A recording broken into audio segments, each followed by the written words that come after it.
In terms of briefing cases, issue spotting, one thing that comes up a lot is IRAC, Yes, IRAC. love Iraq. Yeah, could you go into a bit of Not the depth country. Yes. into Although what the country's IRAC, probably wonderful too.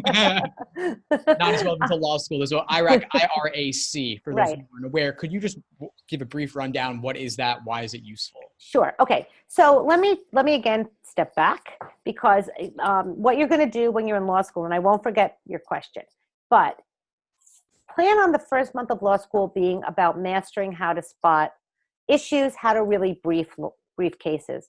Plan on, actually, I would almost say 2/3 are only about staying prepared for class, reading all the cases, doing the note problems in the cases yourself, because those are problems professors may ask on exams, and then kind of getting familiar. And then the last third can be what we call outlining, putting everything together.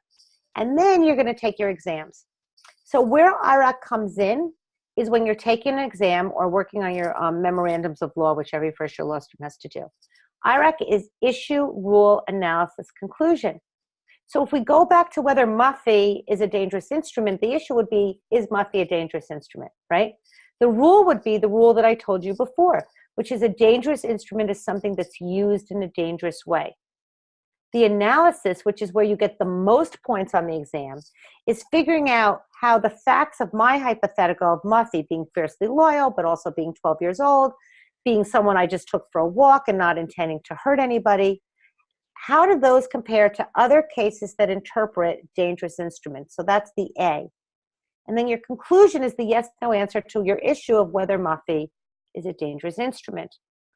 Now, without going on too long, I just want to say, I'm sensitive from podcasts about talking too much without a break for the other person, but without going on too long, I want to say that on an exam, we'll give you 2 points for the issue, 2 points for the rule, 4 points for the analysis, and 1 point for the conclusion.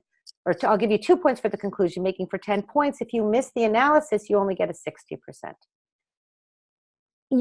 Every student will get the rule right. You don't have to go to law school to know the rule. The rules are in every book that you can buy, and I'm not adverse to buying the help books. The rules are on the internet. We know that if you got into law school, you can memorize the rules. The question is, can you apply those rules?